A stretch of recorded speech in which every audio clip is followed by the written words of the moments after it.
Ben joins me now. Ben, thank you so much for your time. Your interview and your previous articles all touch on the logical fallacies and excesses of the so called trans movement, the gender affirming care model. Uh, Tell me about this backward notion that's embraced there about gender norms. If you don't subscribe to a particularly feminine trait, then you can't be a girl. If you've got masculine traits, then you must be a boy, and vice versa. It's really quite backward. We're supposed to be beyond that, but now we've gone back to these gender norms, and a little boy liking pink and ballet may be in the wrong body. Yeah, I mean, it's really troublesome. And, the thing is that a lot of activists and even clinicians and folks that are working in these spaces are really combining the transgender with gender nonconforming. So they say like TGNC. So it's all just kind of collides into one category. And in reality, there's, uh, uh, so many different factors that go into why someone might, one, be gender nonconforming, but two, might happen to identify or want to identify as the opposite sex. It's such a complex thing that activists and clinicians are really trying to dumb down and simplify into something really easy. And a Mm. lot of people are being harmed in the process. But like you said, now the fact that we're specifically medicalizing gender nonconforming kids who would otherwise grow up to be gay or lesbian or not, but the majority of them probably would Yeah. grow up to be gay or lesbian if they were just left alone. It is really a new form of conversion therapy that's really Mm. troubling, and I'm glad that you're talking about it. Well, the whistleblower you spoke to highlights several cases, and one of those cases she treated at this gender clinic, multi care.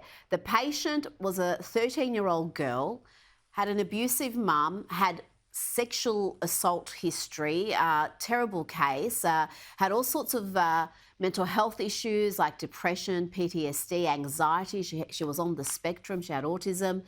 And yet she was very quickly diagnosed with gender dysphoria. And your whistleblower was told she should be on medication to stop her menstruating and given drugs like testosterone, really powerful drugs. She opposed this and the child was removed from her care.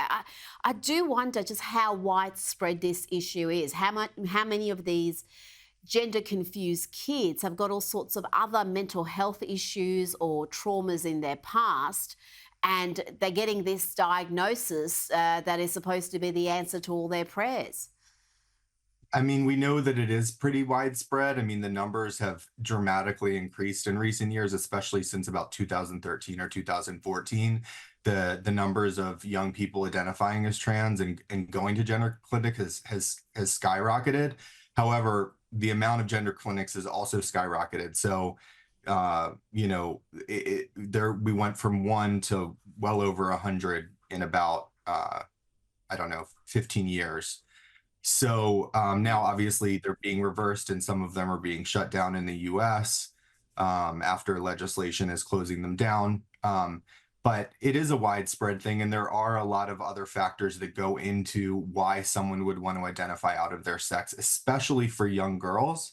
A lot of young girls are identifying as trans in clusters. The social contagion is a big part of it. And there have been studies Yes. about this. And as much as activists like to debunk this idea, it is, in fact, a statistical reality that there are clusters of young girls identifying out of their sex. And, some people attribute that to social contagion. Another thing that can be autism spectrum disorder, like you said. Autistic people tend to see things in very black and white. So if they have teachers and guidance counselors telling them that, if you like pink and you like this, you might not be a male on the you might not be a male on the inside, you might be a girl on the inside, or vice versa. If you like rough and tumble things in sports, you might not be a girl, you might be a boy. And then others, girls just as they grow older and start to mature, they're start to be sexualized, and they start to be, and they really want to hide from that and disguise themselves. A lot of times trans identity and identifying as a boy for young girls can be kind of, they're hiding out in this identity to prevent that kind of sexualization. Well, puberty is an awkward period, really, just for about everybody. It's not an easy few years. And to add this gender confusion to the mix and provide all these so-called solutions, I can understand why there's so many kids who are confused, and we have so many cases now of these detransitioners, people who've gone down this path, have had medical treatment, some have even had irreversible surgeries, and very quickly, Ben, they've discovered this isn't the answer. This isn't making them happy. In fact, it's making them more depressed, and they detransition and go back to the sex they were born. How prevalent is that movement becoming? Because I've spoken to a couple on this program, but they have faced such hatred and such vitriol from so many in the trans community that I can understand why many others would be scared off talking, because who wants to face that after everything they've been through, to then be labelled a bigot and a hater and a self-loather and all sorts of other slurs. You can understand why many of them stay silent. Absolutely. There are folks that say, once you're trans, once you say you're not trans, like you can't say you're not trans once you're trans. You're out, and you're really excommunicated from that community. There are a lot of detransitioners. I know many that initially started to speak out a little bit and then actually pulled back when they saw the kind of blowback that they were getting and how much of a toll it was taking on their mental health and just their lives in general.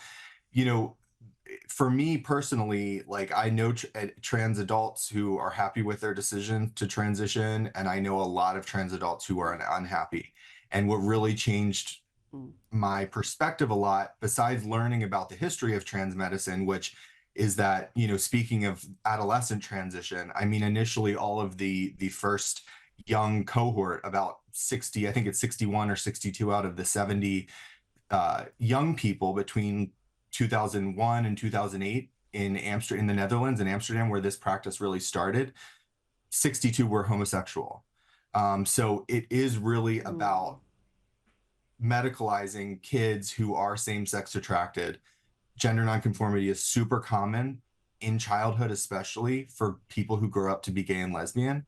And all cohort studies show, all studies have shown, there's about 11 to date, that show that the majority of kids, maybe between like 60 and 90%, sometimes higher, but sometimes maybe 85, end up desisting. They stop experiencing what's called gender dysphoria, or what used to be called gender identity disorder. If they're allowed to proceed through puberty, they grow up and they become more comfortable in their bodies because they realize that, oh, Yeah. I'm different, and that's okay. I'm just a gay person, or I'm a lesbian, and I can live and thrive. We should not be turning gay people into facsimiles of straight people, or Hmm. trying to do this kind of conversion therapy. But what really changed things for me was talking to these detransition gay people, specifically detransition gay men. And I'm working on something now, writing about that, and just hearing their stories about, they've gotten irreversible surgeries, they've had the bottom surgeries, a number of them, and they have severe health complications from these Mm. surgeries. And so this is Yeah. mistreatment, this is maltreatment, and this is a liberal issue that people should be aware of, and we shouldn't be medicalizing homosexuality, and we shouldn't be harming people that shouldn't be harmed. There's a lot of other issues that go into this, and they're making it a one size fits all sort of thing.